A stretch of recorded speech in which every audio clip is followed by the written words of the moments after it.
Oke kawan-kawanku semuanya, di video kali ini kita bakalan ngebahas yang namanya manfaat pupuk cair untuk kebun sawit. Nah tapi kan sebelum kita lanjut ke inti videonya, bagi kawan-kawan yang baru bergabung, waktu dan tempatnya kami persilakan buat pencet tombol subscribe pada channel si Dodo. Karena ya kan sejatinya channel ini akan memberikan kita semua tentang edukasi, eksplorasi, serta petualangan seru para petani khususnya pada kebun sawit. Dan satu pesan penting yang terakhir, jangan pernah kalian skip iklan di sini, karena dengan tanpa men-skip iklan, kalian itu merupakan bentuk support kawan-kawan kepada kami para kreator-kreator yang telah berbagi informasi terkhususnya pada kebun sawit. Nah jadi kan kalau kayak gitu langsung aja kita ke topik pembahasannya kan. Jadi kalau kita ngomong-ngomong tentang pupuk cair ataupun pupuk kocor untuk kebun sawit, jadi kira-kira menurut kawan-kawan apa sih, ada nggak sih manfaat pupuk cair atau pupuk kocor itu bagi kebun sawit, atau cuman itu sebagai mitos belaka ya kan, belum terjadi fakta? Nah jadi sebetulnya kali ini aku bakal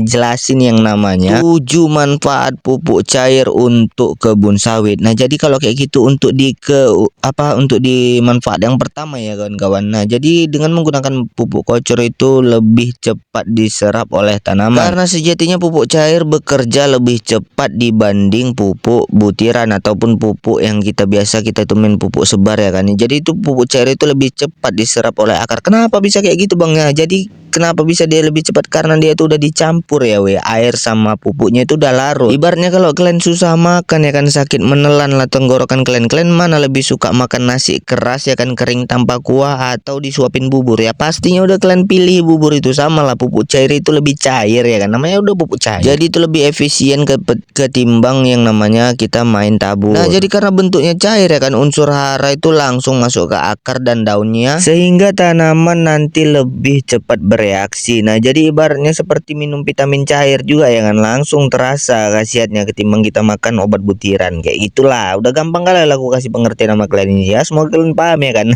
Kemudian manfaat yang kedua yaitu dengan menggunakan pupuk cair itu kita bisa meningkatkan berat dan ukuran TBS. Nah jadi kandungan unsur hara seperti NP ataupun K atau Mg, magnesium ya kan, atau juga boronnya atau juga kalsiumnya dalam pupuk cair ini membantu buah sawit menjadi lebih padat, besar, dan lebih berat. Pokoknya kalau kita menggunakan metode pupuk cair ini dia itu lebih bagus lah daripada yang biasanya ya kan kita menggunakan pupuk tabur sebelumnya. Kayak gitulah ya intinya ya kan. Pokoknya jadi lebih mantap lah, dan minyaknya itu juga bagus ya kan, padat juga buah-buah sawitnya gitulah. Oke, kemudian kita masuk ke manfaat yang ketiga yaitu mempercepat pertumbuhan akar dan daun. Nah ya kan jadi kalau kita menggunakan pupuk cair ini nantinya bakal membuat akar itu lebih aktif mencari makanan, dan daunnya juga menjadi hijau segar ya kan. Jadi sawit yang daunnya hijau tua itu biasanya lebih produktif menghasilkan buah besar dan banyak. Makanya kalau kayak gitu kita cuman biar bisa sampai ke daun yang besar kayak dia, kita kasih lah deh pupuk cair ya kan, apalagi langsung kita giling lah ya kan. Kemudian di cara yang keempat ataupun manfaat yang keempat dengan menggunakan pupuk cair itu kita bisa mengatasi yang namanya tanah kurang subur, atau lebih cocoknya lagi ini kalau tanahnya kering ya kan. Jadi pupuk cair itu lebih bermanfaat kalau tanahnya itu kurang subur sama tanahnya itu kering. Nah kayak gitulah intinya kan Nah jadi kan biasanya di beberapa kebun itu tanahnya sudah miskin yang namanya unsur hara ya kan. Jadi pupuk cair ini membantu memperbaiki struktur tanah sehingga akar bisa bekerja lebih maksimal. Nah kemudian di manfaat yang kelima, dengan menggunakan pupuk cair itu kita bisa mengurangi yang namanya stres tanaman setelah panas ekstrim ataupun hujan lebat ya kan. Jadi cuaca ekstrim itu seringkali bikin tanaman sawit itu shock lah kayak gitu ya kan, badannya itu kayak kaget-kaget lah sawitnya itu ya kan. Jadi pupuk cair ini bisa membantu memulihkan tanaman lebih cepat ya kan, terutama sawit yang rusak karena kekeringan atau kelembapan